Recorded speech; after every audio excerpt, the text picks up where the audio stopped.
로마서 12장 3절로 8절 말씀 중심으로 그리스도 안에서 한 몸이 되어 섬기라. 이런 제목으로 함께 은혜 받겠습니다. 아름다운 클래식 음악을 연주하는 오케스트라가 있습니다. 한 60명에서 많게는 100명 정도로 구성되어 있습니다. 바이올린 등으로 구성된 현악기 그룹, 또 플룻이나 클라리넷 등의 목관악기 그룹이 있고요. 트럼펫 등의 금관악기 그룹이 있습니다. 컴보, 또 심벌스 이런 타악기 그룹, 이제 거기에 더해서 이제 오르간이나 피아노 등으로 구성되어 있죠. 그러니까 연주회를 앞두고 한 유명한 지휘자가 오케스트라를 지휘하면서 마지막 연습을 하고 있었습니다.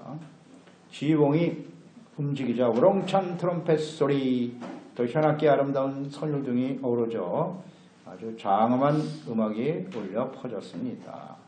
그런데 지휘자가 지휘를 하다가 갑자기 연습하다가 스톱! 하고 멈췄습니다. 그러면서 외치기를 플룻은 어디 있습니까? 하고 소리쳤어요. 이 플룻 연주자는 실수로 자신의 연주해야 될 타임을 놓치고 말았어요. 잠깐 놓치게 되었는데요. 짧은 순간의 연주였기 때문에 대충 넘어가도 괜찮을 거야 라고 생각했습니다만 지휘자가 알아차린 것이죠. 지휘자는 이 짧은 순간에 플룻의 선율을 놓치지 않았던 것이죠. 그러면서 이 음악은 그 한순간에 플룻의 연주가 있어야 음악 전체가 살아나는 것입니다 하고 말했습니다. 이 오케스트라는 각자의 악기를 연주하는 100여 명의 연주자들이 각자에게 주어진 연주에 충실할 때 아름다운 하모니를 이루어 음악을 만들어낼 수 있게 되는 것이죠. 믿음으로 의롭다함을 얻은 구원받은 그리스도인들은 예수 그리스도의 몸인 그 몸 안의 지체로서 함께 모여 주님을 섬기게 되는 것입니다. 교회 안에 모인 사람들은 신분, 또 믿음의 정도, 직분, 은사 모두 다양합니다. 몸의 지체 중에서 중요하지 않은 부분이 없는 것처럼 그리스도의 몸인 교회를 이루고 있는 성도들은 모두 다 중요하며 하나님이 택하시고 부르신 하나님의 자녀들이기 때문에 중요하죠. 또 각자에게 주어진 은사를 깨닫고 서로 하나가 되어 주님을 섬길 때 온전한 주님의 교회로 세워지게 되는 것입니다. 이제 로마서 12장에서 16장까지는 믿음으로 의롭다함을 얻은 은혜죠. 은혜로 구원받은 그리스도인들이 어떻게 살아가야 하는지에 대해서 말씀해주고 있습니다. 구원받은 이후에 어떻게 그리스도인답게 살아갈 것인가, 마땅히 실천해야 할 일이 무엇인지에 대해서 말씀하고 있습니다. 우리 지난 시간 1절로 2절에서 가장 먼저 믿음으로 구원받은 성도들에게 있어서 중요한 것은 예배다. 하나님 앞에 드려지는 영적 예배, 하나님이 받으실 만한 합당한 예배자가 되어야 한다고 말씀하셨고요. 또 예배를 통해서 하나님의 뜻을 잘 분별하고 예배를 통해서 나의 뜻을 버리고 하나님의 뜻을 받아들여 주님의 뜻을 순종하고 따르는 것, 이것이 그리스도인의 삶에 있어서 아주 우선되고 중요한 문제다라고 말씀하셨습니다. 이어서 이 본문 말씀은 하나됨과 봉사와 섬김에 대해서 말씀해주고 있습니다. 봉사와 섬김은 은혜로 구원받은 그리스도인들이 반드시 순종해야 할 일입니다. 마땅히 해야 할 일인 것이죠. 교회는 그리스도의 몸이고 구원받은 성도들은 몸을 이루고 있는 지체들인 것입니다. 필요 없는 사람은 없어요. 다 중요한 사람이고, 또 교회 안에서 봉사해야 되는 사람이 따로 있는 게 아니에요. 모든 성도들은 지체들이기 때문에 하나 되어 주님을 섬기는 것이 마땅한 일입니다. 그러면 어떻게 서로 다른 지체들이 그리스도 안에서 한 몸을 이루어 봉사할 수 있을까요? 첫째, 믿음의 분량대로 지혜롭게 생각하고 서로를 존중해야 합니다. 12장 3절이죠. 내게 주신 은혜로 말미암아 너희 각 사람에게 말하노니 마땅히 생각할 그 이상의 생각을 품지 말고 오직 하나님께서 각 사람에게 나누어 주신 믿음의 분량대로 지혜롭게 생각하라. 서로 다른 사람들이 그리스도의 몸인 교회 안에서 하나됨을 이루어 주를 섬기기 위해서는 그 동기가 내게 주신 은혜로 말미암아 그랬어요. 주님께서 우리에게 주신 은혜가 동기가 되어 주를 섬기는 것입니다.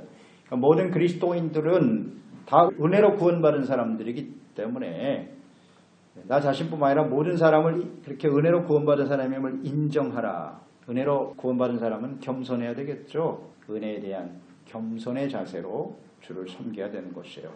모두 다 주님의 은혜로 구원받은 사람들이지만 교회 안에는 이렇게 다양한 사람들이 함께 모여 있습니다. 믿음의 정도도 다르죠. 남녀, 노소, 사회에서의 다양한 계층의 사람들도 있고 지식의 정도도 다 달라요. 재능과 은사도 서로 다릅니다. 사람들은 각자 자신을 좀 대단한 존재로 여기며 살아가려고 하는 경향이 있어요. 중요도에 있어서 혹은 외모, 무슨 능력, 소유, 교육, 지식, 인기, 지위 등 다양한 영역에서 다른 사람보다 내가 좀 낫다. 뭐 이런 생각을 가지고 좀 자랑스럽게 여기려고 하는 성향이 있습니다. 그렇지 못한 사람들은 또 심한 열등감을 가지고 가진 사람들을 이렇게 비판하고 정죄하기도 하지요. 하나님께서는 스스로를 이렇게 높이는 거, 과대평가하는 사람들, 교만한 사람들이죠. 이런 사람들을 아주 싫어하십니다. 그리스도인들의 삶은 언제나 겸손과 은혜가 기초예요. 여기서 시작해야 되는 것입니다. 지혜롭게 생각해야 된다라고 말씀하고 있죠. 주님의 은혜, 그것을 기초로 해서 지혜롭게 생각하라. 이 지혜롭게 생각한다는 것은 균형 잡히고 온전하고 건전한 생각을 가져야 한다는 뜻입니다. 지혜롭게 생각하는 것이란 무엇이냐? 마땅히 생각해야 할 것이 있고 그 이상의 생각을 품어서는 안 된다는 것. 이 두 가지를 말씀해 주고 있죠.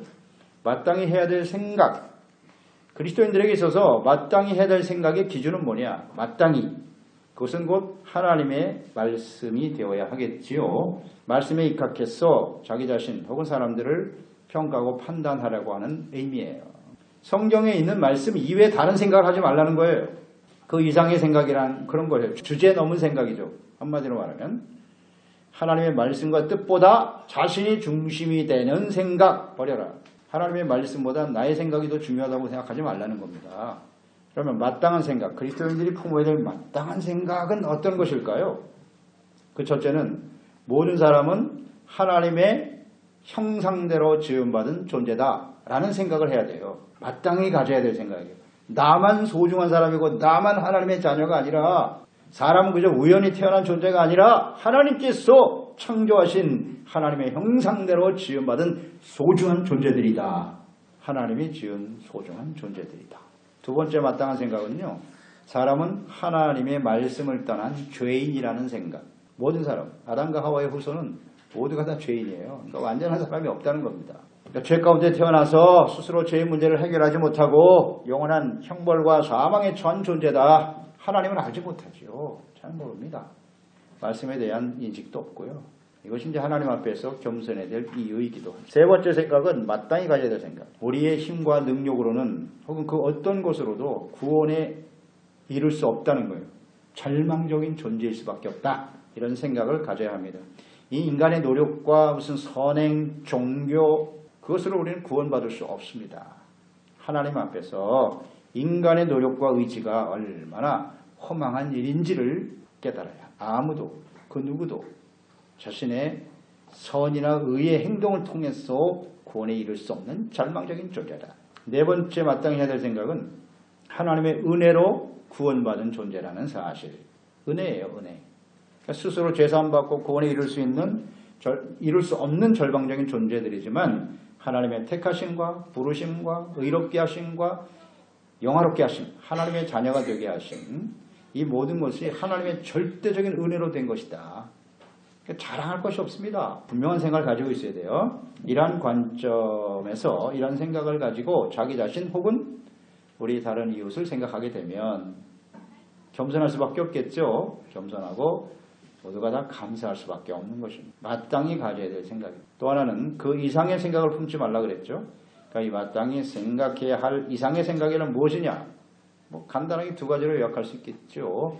하나는 타인과 자신을 비교하면서 자신은 형편없는 존재다라고 생각하는 거예요. 하나님의 말씀 가운데 모든 사람이 죄인이라고 하는 것은 분명하지만 그러나 하나님께서는 그런 사람들도 사랑하시죠. 형편없는 사람은 없습니다. 자기를 너무 과소평가하지 말라는 거예요. 자기 자신이나 혹은 사람들. 과소평가를 하게 되면 이런 생각은 좌절감을 갖게 만들죠. 열등감, 의욕상실, 자기학대, 상대에 대한 어떤 시기, 질투, 비방 혹은 모함 등으로 나타날 수밖에 없어요. 이것은 겸손과 다르기 때문에 감사보다는 항상 원망과 불평을 많이 하게 돼요. 이런 생각을 해서는 안 되는 거고요. 또 하나는 자신을 또 반대로 너무 지나치게 과대평가하지 말라는 것입니다. 그러니까 타인과의 비교해서 자신이 우월하다고 생각하는 것인데요. 이런 사람은 교만하죠. 그래서 상대를 존중하거나 인정하지 않아요. 자기와 다른 사람을 가치 없는 존재라고 여겨요. 무시하죠. 이것은 곧 하나님의 형상대로 지음받은 존재들을 무시하는 거예요. 그러니까 하나님 자체를 무시하는 거라고요. 굉장히 잘못된 생각이죠. 자신이 의롭기 때문에 구원받은 것이 아니라 죽어마땅한 죄인인데 하나님의 은혜로 나 자신뿐만 아니라 모든 사람들이 구원받았다. 용서받고 의롭다함을 얻은 존재라는 것을 잊지 말고 겸손과 온유함으로 서로를 존중하는 생각을 해야 합니다. 그리스도인들에게 사람은 다 완전할 수 없죠. 뭐 열등할 수 있어요. 그러나 열등감은 없어요. 그리스도인들에게는. 서로 다르니까 그것을 인정하는 것뿐이지 열등감을 가지고 막 사람들을 비방하고 모함하고 이런 일을 안 합니다. 이런 건 잘못된 생각이에요. 이걸 빨리 버려라 라고 말씀해주고 있죠. 로마서 12장 4절로 5절 말씀해 보면 우리가 한 몸에 많은 지체를 가졌으나 모든 지체가 같은 기능을 가진 것이 아니니 이와 같이 우리 많은 사람이 그리스도 안에서 한 몸이 되어 서로 지체가 되었느니라. 서로 다른 기능을 가진 지체들이 한 몸을 이루고 있지만 몸의 지체들이 모두 다 중요하죠. 우리 몸에서 중요하지 않은 지체가 어디 있습니까? 어느 한 지체라도 정상적으로 기능이 유지되지 못할 때 그것을 우리는 병들었다 그러는 거예요. 그러니까 그 지체 하나가 병들어버리면 조그만 부분에 하나 병이 생겨버리면 몸 전체에 영향을 주게 되는 겁니다. 그러니까 그리스도의 몸인 교회 안에 지체로 부름받은 성도들은 서로 다른 믿음도 다르고 은사도 다르죠. 가지고 있지만 다 소중한 하나님의 자녀들이기 때문에 서로를 인정하고 존중해야 한다는 것입니다. 주의 은혜로 말미암아 은혜로 구원받았음을 생각하고 서로 온전하지 못함도 인정하고 존중하는 것이 필요하죠. 그 이상의 생각을 하지 말아야 된다. 참 중요한 것 같아요. 손과 발을 예를 들면 손이면 손으로서 해야 될 일이 있는데 그것을 버려놓고 자기가 할 일은 안 하고 손이 자꾸 발이 해야 될 일을 신경 쓰고 있다. 그러면 온전하지 못하죠. 눈은 눈으로서, 입은 입으로서 각자 주어진 역할에 충실하면 되는 것이지 서로 상합하고 연합해서 하나됨을 이루어가는 것이 대단히 중요하다. 그러면 두 번째, 각자에게 주어진 은사를 받은 대로 일해야 된다는 겁니다. 나의 역할은 뭐냐는 거죠. 교회 안에서 내가 받은 은사는 무엇인가 이런 것들을 잘 이해하고 거기에 합당하게 충성하면 되겠죠.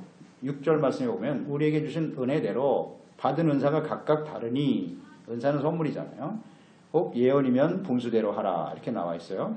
그러니까 믿음으로 의롭다함을 얻고 구원받은 자녀들은 그리스도의 몸인 교회를 이루고 있는 지체들이다 그랬습니다. 이 사람들의 몸의 지체들이 각각 주어진 기능이 상호간에 서로 정상적으로 작동할 때 그 몸이 건강한 몸이 되는 거죠. 생명이 유지가 되는 것과 같이 그리스도의 몸인 교회 안에 구원받은 성도들이 각자 자기에게 주어진 은사가 무엇인가를 알아서 자기의 위치에서 그 역할과 사명을 다할 때 그 교회가 건강한 교회가 되는 것이고 그곳에 하나님의 생명의 역사가 흘러넘쳐서 많은 사람들을 생명과 구원의 길로 인도하게 되는 것입니다. 이 교회에 있어서 이 지체의식, 은사 대단히 중요해요. 그냥 교회 왔다 갔다 하면 다 신앙생활을 끝난 줄로 아는데 그렇지 않아요. 이 교회 안에서 내가 해야 될 역할이 뭔가, 내가 해야 할 일이 무엇인가를 알아야 돼요. 소속감이 분명해야 되고 존재의식이 있어야 될 거 아니에요. 이 교회 안에 내가 있어도 그만이고 없어도 그만이고. 이런 생각 자체가 이건 완전히 잘못된 생각이에요. 하나님이 구원하여 세우신 사람들이고 각자 해야 될 일이 있다는 것을 우리는 잘 생각해야 합니다. 서로를 존중하고 연합되고 하나 되어지는 것, 그 역할에 충실한 것, 이것이 필요하단 말이에요. 오늘 여기 은사라는 말이 나오는데 은사는 이제 선물이라는 뜻이죠. 특히 하나님께서 구원받은 자들에게 주시는 영적인 선물이에요. 그러니까 영적 은사에 대한 정의는 이런 겁니다. 하나님께서 그리스도의 몸인 교회의 유익과 성장을 위하여 하나님의 은혜로 그리스도의 몸인 지체들에게 나누어 주신 특별한 영적인 능력이에요. 이게 은사에 대한 정의거든요. 따라서 이 은사에 대해서 중요한 세 가지 의식이 있다. 하나는 교회 의식. 교회를 떠난 은사는 없어요. 교회, 그리스도의 몸인 교회를 바르게 세우라고 하나님이 선물을 주고 은사를 주는 거예요. 두 번째는 은혜 의식. 은혜로 주어지는 거예요. 하나님의 은혜로. 하나님의 뜻대로 은혜로 값없이 주어진 것이다.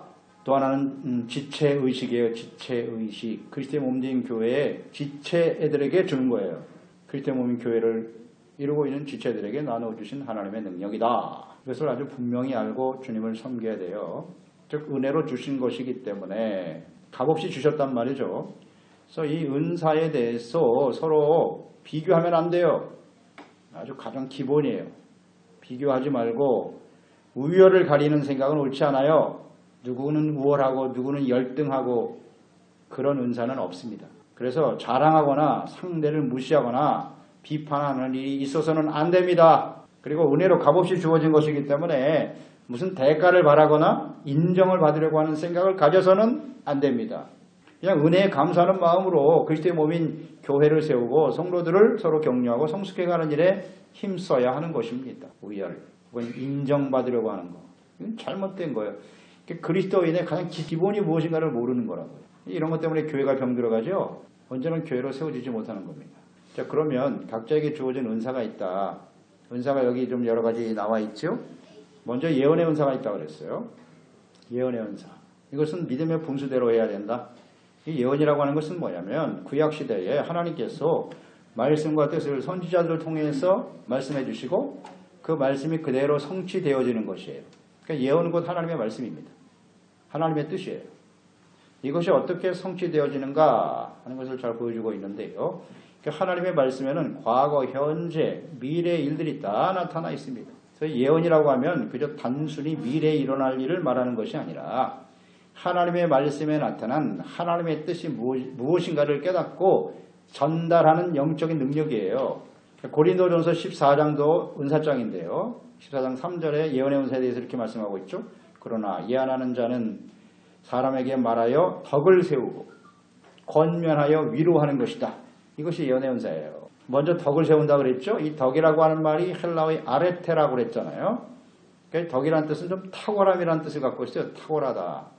그리스도인들에게 있어서의 탁월함은 뭐라고 그랬죠? 세상 사람과 그리스도인들이 다른 점? 그리스도인들이 세상 사람보다 탁월한 게 뭘까요? 세상에서 뭐 부와 영광과 권력을 더 많이 가진 것이 탁월한 겁니까? 더 많이 배운 게 탁월함이에요? 세상에 우리보다 훨씬 더 많이 가지고 많이 배운 사람 얼마든지 있어요. 그리스도인들이 불신자들에게 있어서 탁월함은 뭐라 그랬어요? 의와 거룩함입니다. 하나님의 말씀을 따르고 그들보다 의롭고 거룩해야죠. 그게 덕이에요. 덕. 탁월함.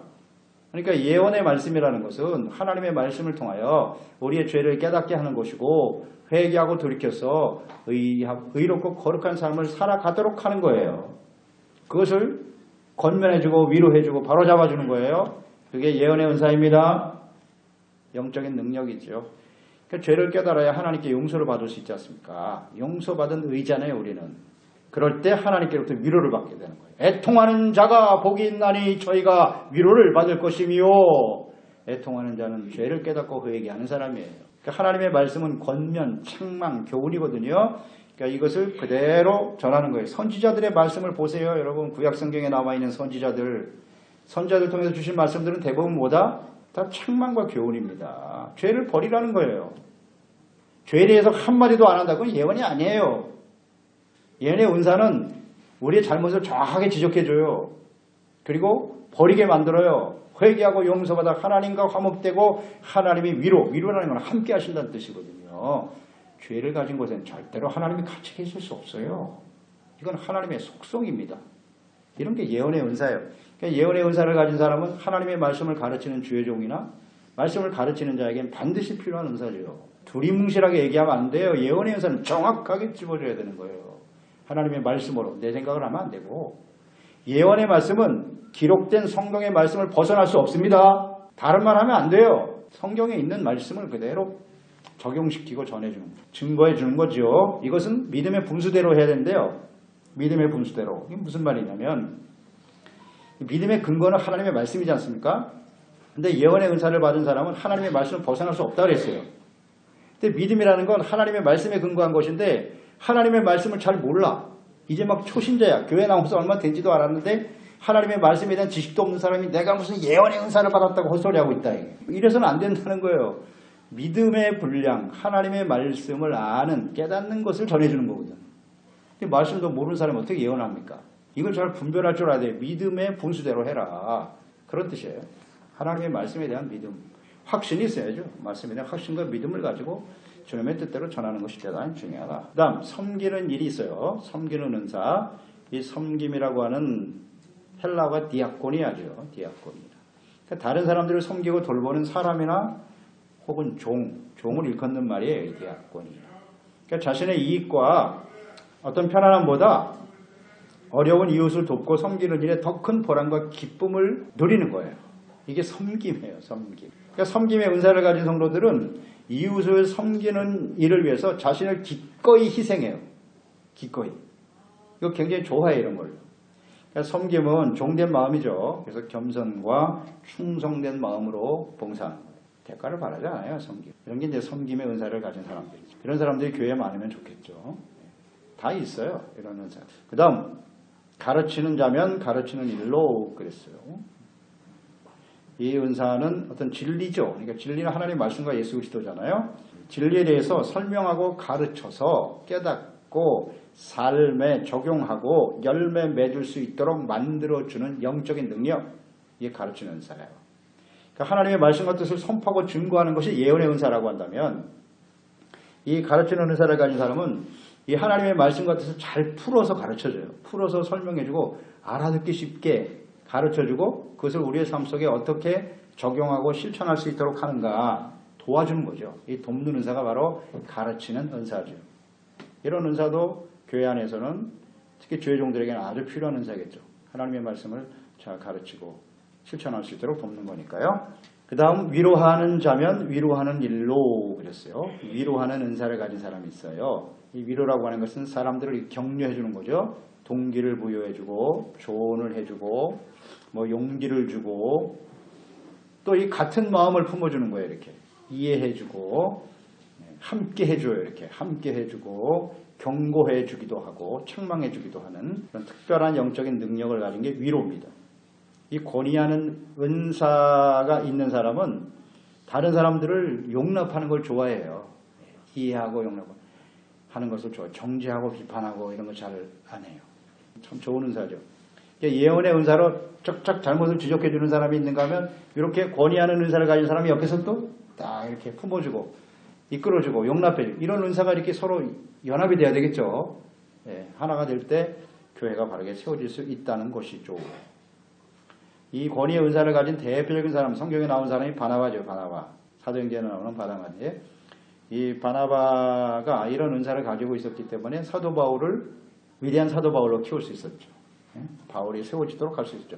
그러니까 이 사도 바울 같은 경우는 이 사도 은사를 가진 사람이고 예언적 능력이 뛰어나죠. 가르치는 능력도 은사를 가진 사람이 사도 바울이라면 바나바는 이렇게 위로하고 권위해주는. 그래서 사도 바울도 세웠고 바나바의 조카인 마가복음을 기록한 마가가 처음부터 아주 헌신되고 좋은 종은 아니었죠. 1차 전도여행 갔다가 중도에 예루살렘으로 돌아가 버렸잖아요. 그래서 2차 선교여행 때 바나바는 마가를 데리고 가자 하고 사도 바울은 그렇게 사명감도 없는 사람 필요 없어. 둘이 싸움이 붙었다 그랬어요. 크게 싸웠다. 그때 바나바는 마가를 데리고 가자. 데리고 가서 잘 훈련시켜서 나중에 사도 바울의 훌륭한 동역자가 될 수 있었죠. 마가가. 그리고 마가복음까지 기록하지 않습니까? 이렇게 만들어가는 것이 바로 위로의 권위의 은사를 가진 사람들이죠. 그러니까 이 은사를 가진 사람과 함께하면 마음이 굉장히 편해져요. 이런 사람들은요. 그리고 위로를 받게 되고 새 힘을 얻게 되고 그래서 다시 열심을 내고 주를 섬기고 성숙하도록 훌륭한 제자가 되게 하는 것. 권위의 은사를 가진 사람들이에요. 이런 위로의 은사를 가진 사람들이 교회 안에 있어요. 또 이런 은사를 가진 사람이 많을수록 좋겠죠. 우리 각자에게 내가 어떤 은사가 있는지를 잘 생각해 보시면 돼요. 그 다음 구제하는 은사가 있습니다. 구제하는 자는 성실함으로 이 구제라고 하는 원어의 의미는 그렇습니다. 돈이나 혹은 의복, 음식 등 자신이 소유하고 있는 것들을 나누어 주는 것을 의미하는 거예요. 아낌없이 나눠주는 거예요. 그러니까 자신의 유익과 미래를 위해서 자신의 소유, 재물을 쌓아두려고 하는 것이 일반적인 사람들의 생각이지요. 그런데 이 구제 은사를 받은 사람들은요, 하나님과 이웃을 위해서, 하나님의 일을 위해서 아낌없이 드리고 나누어줘요. 이 구제 은사. 그러니까 돈이 많은 사람이 극히 일부를 생색내기 위해서 사람들에게 나누어 주는 것이 아니에요. 자신의 재물의 대부분을 구제하는 일에 쓰고요, 남은 것을 자기를 위해서 쓰는 사람들. 반대요, 반대. 이런 사람이 구제 은사를 가진 사람들입니다. 그러니까 이런 구제 은사를 가진 사람들에게 하나님께서는 더 많은 재물을 맡겨요. 더 많이 나누어 줄 수 있도록 채워주세요. 그러니까 우리는 생각해 보세요. 나누어 주기보다는 내가 더 많은 것을 누리며 저축하며 사는 인생이 될 것이냐, 아니면 더 많은 사람들에게 나누어 주면서 하나님이 계속 채워주시는 진짜 복이죠, 이게. 이런 복을 누리며 살 것인가. 뭐 억지로 되는 건 아니고요. 이런 구제 은사를 받은 사람들이 있어요. 이런 사람들이 있기 때문에 교회가 유지가 되는 거죠. 헌신하는 사람들이 있으니까. 아니, 재물이 아깝지 않은 사람이 어디 있어요? 다 아깝지. 그러나 모든 사람이 다 그렇게 구제 은사를 받아서 헌신할 수는 없다라는 거예요. 뭐 11조 같은 건 아주 당연한 일이고 그건 기본적인 거고요. 그러니까 쉽게 말하면 내가 10을 벌면 7, 8을 쓰는 거예요. 그냥 하나님과 이웃을 위해서 아낌없이 드리고 일을 가지고 산다고 자기가. 근데 그 일을 가지고도 풍성해. 계속 채워주시니까. 구제 은사는 정말 받을만 해요. 우리가 인생을 살아가면서. 그런 은사입니다. 그런 은사들을 가진 사람들이 있기 때문에 교회가 또 주신 선교 사역이 잘 이루어질 수 있다는 겁니다. 그 다음 다스리는 자가 있어요. 다스리는 은사. 부지런함으로 하라. 이 다스리는 것이란 단어의 의미는 지도력, 권위, 혹은 관리, 행정 능력 이런 것을 의미하는 단어예요. 그러니까 많은 사람을 지휘하고 이끌어주는 은사죠. 이거 교회 안에 반드시 있어야 되죠. 그러니까 이 지도력의 은사, 다스리는 자의 은사를 가진 사람이 가면 무질서한 곳에 가면 그곳에 질서가 잡혀버려요. 모든 일이 조직되고 또 자신들이 해야 할 일이 무엇인지를 알게 되고 깨닫게 돼요. 아주 명확하게 만들어줘요. 또 분명한 목표의식과 방향, 비전을 제시하고 공동체를 하나로 연합하게 하는, 힘을 규합하게 하는 특별한 영적인 능력이죠. 이런 능력이 있어야 됩니다. 이것은 결코 자신을 주로 섬기지 않아요. 내가 지도자라고 해서 내가 주인으로 타려고 하는 그런 것과는 달라요. 오직 예수님만이, 하나님만이 주인이시다. 이런 의식을 가지고 헌신하는 사람들이 있지요. 뭐 이런 다스리는 은사의 대표적인 사람을 들라고 하면 다윗 같은 사람이에요. 다윗은 위대한 왕이죠. 엄청난 지도력을 가진 왕이었지만 그는 자신이 왕이라고 생각하지 않았어요. 언제나 하나님이 왕이시고 이 이스라엘 백성들이 나를 따르는 게 아니라 하나님을 예배하고 따를 수 있도록, 이게 지도 다스림을 받는 은사, 진정한 지도력을 가진 은사예요. 나를 따르시오. 그건 다 가짜입니다. 세상에 있는 사람들은 다 나를 따르라 그래요. 다스리는 은사, 지도자는 많죠, 세상에. 그러나 진정한 지도자는 많지 않죠. 주님께로 인도하는 거예요. 그리스도인들은 주님께로. 이게 다스리는 은사예요. 이런 다스리는 은사를 가진 사람은 어떻게 된다고요? 부지런함으로 그랬어요. 부지런. 지도자는 솔선수범하는 사람들이기 때문에 이 본을 보이는 일에 힘쓰는 거예요. 그러니까 따르는 사람보다 훨씬 더 부지런해야죠.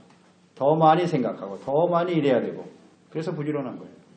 게으른 사람 절대 지도자일 수 없어요. 목사라고 해서 지도자입니까? 그렇지 않아요. 교회에 무슨 직분을 받았다고 해서 다 다스리는 은사를 가진 사람입니까? 그렇지 않아요. 부지런해요, 이 사람들은. 새벽부터 일어나서 남들이 하지 않는 거 다 챙기고, 이 부지런한 사람들. 이런 사람들이 다스리는 은사를 받은 사람들이에요. 그 다음 긍휼을 베푸는 자는 즐거움으로 하라. 긍휼이라는 건 사람을 불쌍히 여기는 거죠. 용서하고 동정하고 친절히 대해주는 능력, 특별한 능력이 있는 거예요. 그러니까 이 긍휼은 모든 그리스도인들이 다 긍휼히 여겨야 되지만 특별한 능력을 가지고 있다는 거죠. 그래서 고통과 슬픔에 처한 사람들, 혹은 죄를 짓고 주를 떠나 살아가는 사람들, 남들로부터 비판과 정죄를 받는 사람들, 그들과 함께 아파해 주는 거예요. 같이 공감하는 거죠. 공감하고 또 우는 사람과 함께 울어주고, 이거 억지로 우는 게 아니라 그냥 눈물이 나. 이런 게 긍휼이에요. 그러니까 같이 있어줄 때도, 이야기를 들어줄 때도 같이 울어주지만 그 사람들을 위해서 내가 중보하면서 기도할 때도 그 사람의 아픔이 그대로 전해져 오는 거야. 그냥 그래서 그냥 눈물이 쭉 흘러나요. 그 사람 남을 위해서 기도하는데도. 이런 사람이 긍휼의 은사를 받은 사람들이 정말 불쌍히 여겨서 가만히 있을 수가 없어요. 그래서 가서 도와주게 되고, 긍휼의 은사를 받은 사람들이. 이런 은사는 가진 사람은요, 그러니까 일단 상대방을 이렇게 좀 용서하고 용납하고 받아줘야 되잖아요. 용서할 줄 알아야 되죠. 이게 바로 십자가 지는 거거든요. 여러분, 긍휼이 쉬운 일이 아닙니다. 예수님의 십자가가 긍휼인데요. 긍휼인데 십자가를 지는 게 긍휼이거든요. 정말 보기 싫은 사람인데 같이 하고 싶지 않은 사람인데도 하나님이 자꾸 보내셔. 그걸 용납하고 쉬운 일 아니죠. 그러니까 이런 사람들은 어떻게 해야 돼요? 즐거움으로 하라는 거예요. 십자가 지는 일인데 이걸 즐거움으로 하라는 겁니다. 즐거움. 긍휼의 대상들을 보면 정말 좀 인간적으로 볼 때는 같이 하고 싶지 않은 사람들이죠. 그렇지 않아요? 같이 하고 싶지 않은 사람들이라고 대부분. 그런데 그걸 즐거운 마음으로 긍휼을 행하는 사람들이 돼야 돼요. 억지로 그냥 할 수 없이 그게 아니고 즐거운 마음으로 할 수 있어야 된다. 역시 이것은 인간의 힘으로는 안 되겠죠. 하나님의 성령님께서 우리 가운데 부어주시는 은사가 될 때 즐거움으로 하는 거예요. 남을 불쌍하고 용서하는 거 쉬운 일이 아닌데 거기다 대고 맨날 그냥 뭐 긍휼을 베푼다고 하면서 사람들 뭐 욕하고 비판하고 내가 당신한테 어떻게 해줬는데 당신은 나한테 이건 다 가짜예요. 이건 긍휼의 은사가 아니에요. 모양은 있을지 모르나 언제나 즐거움으로 기쁜 뜻으로. 이게 이제 진짜 은사죠. 긍휼히 여겨주시는 은사. 그러니까 믿음으로 구원받은 성도들은 그리스도의 몸인 교회 지체로서 주를 섬기게 된다는 거 아주 분명하죠. 다시 한번 강조드립니다. 교회를 떠난 그리스도인은 존재할 수 없어요. 존재할 수 없습니다. 교회 안에서 지체로서 주를 섬기는 거예요. 그게 하나님의 뜻이고 그게 온전한 그리스도인이에요. 그럼 그 지체로서 섬기면서 혼자 신앙생활할 수는 없단 말이에요. 혼자는. 이런 사람은 믿음을 지킬 수도 없고요. 혼자서 교회를 떠나서 영적 성장을 절대 이룰 수 없음. 이건 아주 분명하죠. 이게 정체성이거든요. 그리스도인들의 정체성입니다. 그래서 구원받은 성도는 예수 그리스도의 몸인 교회의 지체로서 각자에게 믿음의 분량대로 주어진 믿음의 분량대로 지혜롭게 생각하란 말이에요. 마땅히 해야 될 생각과 그 이상의 생각을 하지 말아라. 말씀대로 생각하고 행동하면 되는 것이고요. 각자에게 주어진 은사가 무엇인가. 오늘 이제 은사가 이렇게 여러 가지 설명을 해주셨는데 이게 나에게 해당하는 은사가 있을 겁니다. 이 은사를 가지고 잘 발견해야 돼. 깨달아야 되고 각자 주어진 위치에서 서로를 존중하고 어떻게 하나됨을 이루어 갈 것인가. 자꾸 비교하면 안 돼. 남을 비판하려고 하지 마라. 나는 긍휼의 은사가 있는데 저 사람은 왜 없지? 당연하죠. 다른 사람이 모양이 다른데 저 사람이 긍휼의 은사가 없다면 또 예언의 은사가 있을 수 있는 거고 그게 없으면 또 섬기는 은사가 있을 수 있는 것이고 서로 다양한 거지 왜 없어? 이렇게 하지 말란 말이에요. 서로 각자 주어진 위치에서 서로를 어떻게 잘 하나됨을 이루어갈 것인가. 내가 할 수 있는 일만 하면 돼요. 다른 사람이 못하는 걸 나에게 하나님의 은사를 주셨으면 그걸 내가 하면 되는 거예요. 근데 왜 나만 하고 다른 사람들은 안 해? 이게 바로 그 이상의 생각을 하는 거예요. 이게. 나에게 주어진 일만 하면 돼요. 그래서 서로를 인정하고 하나됨을 이루어가는 것이 교회라고요. 그게 온전한 그리스도인의 삶이에요. 마땅히 해야 될 일이라는 거 우리가 잘 실천할 수 있는 그리스도의 몸인 교회를 하나로 잘 세워가고요. 그것이 곧 나의 믿음을 바르게 세우는 일이겠지요. 기도하겠습니다. 하나님 아버지, 오늘도 예수 그리스도를 믿고 구원받은 성도들이 마땅히 해야 할 일이 무엇인가를 말씀을 통해서 우리가 지금 하나하나 묵상하고 배워가고 있습니다. 은혜로 구원받은 사람들이기 때문에 우리 각자가 그리스도의 몸인 교회를 이루고 있는 지체라는 사실을 항상 잊지 말고요. 겸손한 자세로 서로를 대해야 되겠죠. 그리고 각자 주어진 은사를 잘 깨달아서 서로를 존중하는 게 중요해요. 서로 다르지만 그 다름이 갈등과 분열을 일으키고 싸움을 일으키는 게 아니라 서로 다름이 잘 연합되고 하나 되어서 아름다운 한 몸을 이루어가는 것이 그리스도인들의 온전한 모습이라는 것을 오늘 말씀을 통해 배웠습니다. 하나님 마땅히 행해야 할 일을 우리가 하지 않기 때문에 교회가 건강하지 못하죠. 교회가 건강하지 못하기 때문에 하나님께서 주신 사명을 감당하지 못하는 것이 오늘 이 시대의 모습이 아니겠습니까? 그래서 우리에게 주어진 같은 바 자리에서 정말 최선을 다하고 충성하고 서로 하나됨을 잘 이루고 건강한 교회 또 건강한 우리의 신앙생활 하나님을 기쁘시게 하는 우리의 삶이 되게 하시옵소서. 예수님의 이름으로 기도드리옵나이다. 아멘. 말씀 시작하면서 로마서 12장 3절로 8절